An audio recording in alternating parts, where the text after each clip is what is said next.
Instagram వాడిన ప్రతి అమ్మాయి ఈ వీడియో చూడాలి. అది అక్టోబర్ 21, 2024 రాత్రి 11 గంటలు. ప్రేమ పేరుతో 7 నెలల గర్భిణిని ఒక అబాండెడ్ ఏరియాకి తీసుకెళ్లి ఎంతో కిరాతకంగా లవర్ అతని ఇద్దరు ఫ్రెండ్స్ కలిసి హత్యకు పాల్పడ్డారు. త్వరలో తల్లి కాబోతున్నా అని ఆనందంలో ఉన్న సోనియాని ఛార్జింగ్ వైర్ తో మెడకు బిగించి చంపి బిడ్డతో సహా గొయ్యిలో పూడ్చేశారు. చనిపోయే ముందు నా బిడ్డను ఏం చేయకండి అని ఎంతగానో వేడుకుంది పాపం. కానీ కసాయిల్లా ప్రవర్తించాడు. అసలు ఈ సోనియా ఎవరు, తనతో ఏం జరిగింది అనేది చూద్దాం రండి.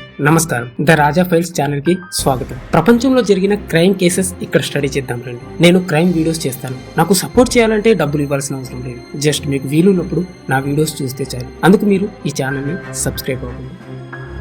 సోనియా ఎప్పుడు పెద్ద పెద్ద కలలు కనేది. అందుకే వాటిని సాధించాలంటే తనకు ఇన్స్టాగ్రామ్ ఒకటి కరెక్ట్ దారి అనుకుంది. కానీ సోనియా ఒక సాధారణ కుటుంబం నుంచి వచ్చిన అమ్మాయి. ఆమె తన తల్లిదండ్రులు డబ్బులు సంపాదించడానికి ఎంత కష్టపడతారో దగ్గర నుండి చూసింది. సోనియా తల్లిదండ్రులు బీహార్ నుండి వచ్చి ఉపాధి కోసం ఢిల్లీలో స్థిరపడ్డారు. వారి కుటుంబం వెస్ట్ ఢిల్లీలో నాంగ్లోయి అనే ప్రాంతంలో ఒక అద్దెంట్లో ఉండేవాళ్ళు. సోనియా తండ్రి పశువులకు మేత అమ్మే పని చేస్తాడు. తల్లి ఇంటి పనికి వెళ్తుంది.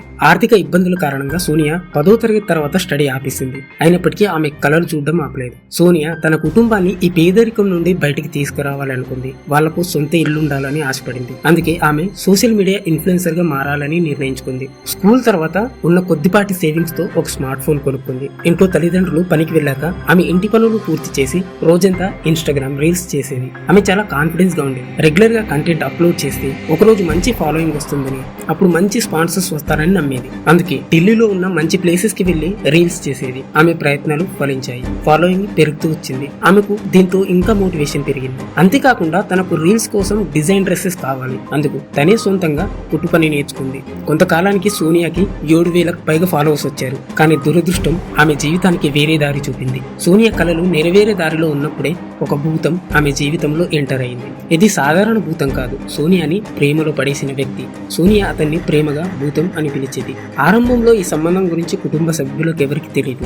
కానీ సోనియా తన ఈ సంబంధాన్ని సోషల్ మీడియాలో తెరపైకి తెస్తూ అతనితో ఉన్న ఫోటోలు పోస్ట్ చేయడం మొదలుపెట్టింది. ఆమె అతని ప్రేమలో ఎంతగానో మునిగిపోయింది. కానీ ఈ భూతం ఆమె జీవితంలో కొత్త మలుపు తీసుకొచ్చాడు. అదే ఈ story, the dark case of Sonia Kumari. Sonia ఆ భూతం ప్రేమలో పూర్తిగా మునిగిపోయింది. కానీ ఈ ప్రేమ కథ ఆమె జీవితంలో పెద్ద మలుపు తీసుకొచ్చింది. అది ఆదివారం, ఆగస్టు 2024. ఆ రోజు సోనియా ఎక్కువగా ఇంట్లోనే ఉంది. తరచుగా బయట తిరిగే సోనియా ఆ రోజు ఇంట్లోనే ఉండడాన్ని చూసి వాళ్ళ తల్లి రజనీదేవి గమనించింది. ఆమె ఇలా ఎందుకుందంటే అప్పటికి సోనియా గర్భవతి. 20 ఏళ్ల వయసులో ఒక అమ్మాయి అందరి కళ్ళు కప్పి 5 నెలల కడుపుతో ఉండడం అనేది సొసైటీలో పెద్ద చెడ్డ పేరు. సోనియా తన కుటుంబానికి లవర్ గురించి చెప్పినప్పుడు అతని పేరు సంజు అని చెప్పింది. కానీ ఆమె ప్రేమగా అతన్ని భూతం అని పిలిచేది. అతను హర్యానాలో జన్మించి సోనియా ఇంటి సమీపంలో అద్దెంట్లో ఉండేవాళ్ళు. వీళ్ళ ప్రేమ కథ 2023 దీపావళి టైం నుంచి ఉంది. అప్పటి నుండి సోనియా తన ఇన్స్టాగ్రామ్ ఖాతాలో ఫోటోలు, స్టోరీస్ పెట్టడం చేసింది. ఆ పోస్ట్లలో అతనిని మై హస్బెండ్ అని మెన్షన్ చేసేది. అక్టోబర్ 2024. సోనియా 7 నెలల గర్భిణి. ఆమె కుటుంబానికి తన బిడ్డకు తండ్రి సంజు అని చెప్పింది. ఆమె తన జీవితం అంతా అతనితోనే గడపాలని నిర్ణయించుకుంది. అక్టోబర్ 20, 2024. ఆమెకి పెళ్లి కాకపోయినా సంజు తన భర్తగా భావించి సోనియా కర్వచౌత్ వ్రతం చేసింది. ఇది ఎలాంటి వ్రతం అంటే భార్య భర్త కోసం చేస్తారు. కానీ ఆమె చిన్న వయసులో జీవితంలో పెద్ద నిర్ణయాలు తీసుకోవడం వల్ల ప్రేమ కోసం కుటుంబం మీద ఒత్తిడి పెరిగింది. అక్టోబర్ 2024. అక్టోబర్ 2024 తెల్లవారుజామున 4 గంటలకి సోనియా తన మొత్తం సామాన్లు సర్దుకుని ఇంటి నుండి వెళ్లిపోయింది. వెళ్లే ముందు తన చెల్లికి ఇలా చెప్పింది: సంజు తల్లి నన్ను ఎప్పుడు యాక్సెప్ట్ చేయదు, అందుకే నేను సంజుతో కలిసి ఒక కొత్త జీవితాన్ని స్టార్ట్ చేస్తాను అని చెప్పి వెళ్ళిపోయింది. ఉదయం 5 గంటలకు సోనియా తల్లి రజనీదేవి లేచి చూస్తే ఆమె కుమార్తె ఇంట్లో లేకపోవడం గమనించింది. వెంటనే ఆమె ఫోన్ తీసుకొని ఫోన్ చేయగా స్విచ్ ఆఫ్ అని వచ్చింది. కొన్ని గంటల తర్వాత మళ్ళా ఫోన్ ఆన్ అయింది. అప్పుడు వీళ్ళు వెంటనే కాల్ చేస్తే ఆ ఫోన్ సంజు లేపాడు. సంజు రజనీదేవితో మాట్లాడుతూ, మీ కూతురు మీ అందరినీ ద్వేషిస్తుంది, మీరు ఆమెకి మళ్ళీ కాల్ చేసి ఇబ్బంది పెట్టద్దు. ఇది విన్న రజనీదేవి ఎంతగానో వేడుకున్నారు. ఒక్కసారైనా నా కూతురుతో మాట్లాడించు, ఆమె ఎక్కడుంది, ఏం చేస్తుంది, ఎలా ఉంది అని చెప్పి అడిగింది. కానీ సంజు దీనికి అస్సలు ఒప్పుకోలేదు. Manish on doubt.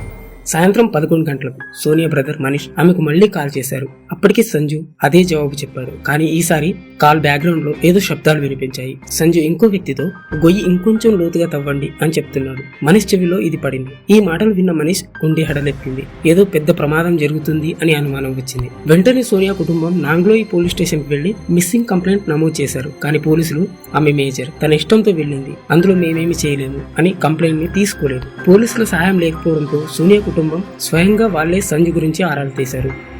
సంజు అసలు పేరు సలీం అని తెలిసింది. అక్టోబర్ 22న సోనియా కుటుంబ సభ్యులు చివరికి సంజు ఇల్లు వెతుక్కుంటూ వెళ్లారు. అక్కడ ఊహించని నిజం ఏంటంటే సంజు అసలు పేరు సలీం. అతని కుటుంబ సభ్యులు అతని తమ కుటుంబం నుంచి ఎప్పుడో బహిష్కరించారని చెప్పారు.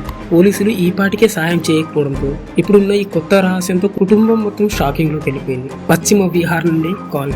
23 అక్టోబర్ ఉదయం సోనియా సోదరుడు మనీష్ కి పశ్చిమ బీహార్ పోలీస్ స్టేషన్ నుంచి ఒక కాల్ వస్తుంది. వాళ్ళు ఆ కాల్లో ఒక యువకుడు బైక్ మీద నంబర్ ప్లేట్ లేకుండా వెళ్తూ పట్టుబడ్డాడు. అతని వద్ద చూస్తే కొన్ని డాక్యుమెంట్స్ దొరికాయి. ఆధార్ కార్డులు ఉన్నాయి.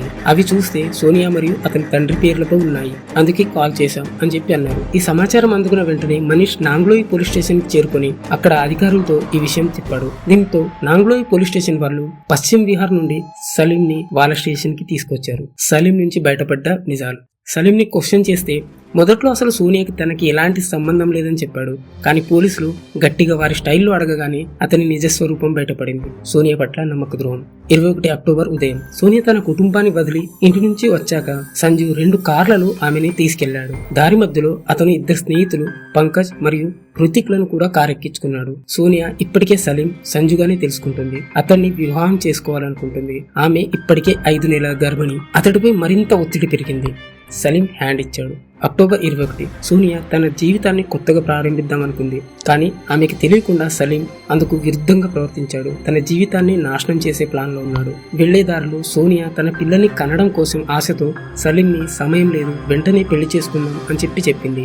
సలీం అందుకు కొంచెం టైం కావాలని చెప్పాడు. వీళ్ళు ఆ రాత్రి మదీనా గ్రామం దగ్గరలో నిర్మానుష్య ప్రదేశంలో అక్కడ సలీం తన 2 స్నేహితులతో కలిసి 7 నెలల గర్భిణి అయిన సోనియాని క్రూరంగా కొట్టారు. చివరికి ఆమె ప్రాణాలు తీసేందుకు మొబైల్ చార్జర్ తో మెడకు బిగించి శ్వాస ఆడనివ్వలేదు. నన్నేం చేయకండి, నా బిడ్డతో నన్ను వదిలేయండి అని ఎంతగానో వేడుకుంది. అదే రాత్రి 11 గంటలకు సోనియా సోదరుడు ఫోన్ చేసినప్పుడు బ్యాక్గ్రౌండ్ లో సౌండ్ వచ్చిందని చెప్పాను కదా, పొయ్యి లోతుగా తవ్వండి. ఆ మాటలు నిలబడ్డాయి. పోలీసులు ప్రశ్నల ముందు సలీం కుట్రలు మొత్తం బయటపడ్డాయి. అతను తన అసలు ఉద్దేశాన్ని చెప్పాడు. సోనియా పెళ్లి కోసం చాలా ఇబ్బంది పెట్టేది. చాలా సార్లు కడుపు తీయించుకో అని చెప్పాను, అయినా వినలేదు. ఇందులో ఇంకొక విషయం ఏంటంటే సలీం తన మతాన్ని దాచేందుకు సంజు అనే పేరుని ఉపయోగించి ఒక హిందూ వ్యక్తిగా నటించాడు. బొట్టు కూడా పెట్టుకున్నాడు. అలాగే హిందూ పండుగలు కూడా జరుపుకున్నారు. ఇది సోనియాకి అతనిపై నమ్మకాన్ని మరింత పెంచింది. ఎవరినైనా గుడ్డిగా నమ్మేయకూడదు, తల్లిదండ్రుల్ని అసలు వదిలి ఎక్కడికి వెళ్ళకూడదు అనే స్టోరీ ఈ సోనియాతో మీకు అర్థమవుతుంది. నా ఎక్స్ప్లెనేషన్ నచ్చితే ఖచ్చితంగా ఛానల్ ని సబ్స్క్రైబ్ చేయండి. మరిన్ని ఇలాంటి వీడియోస్ కోసం లైక్ చేయండి, కామెంట్ చేయండి.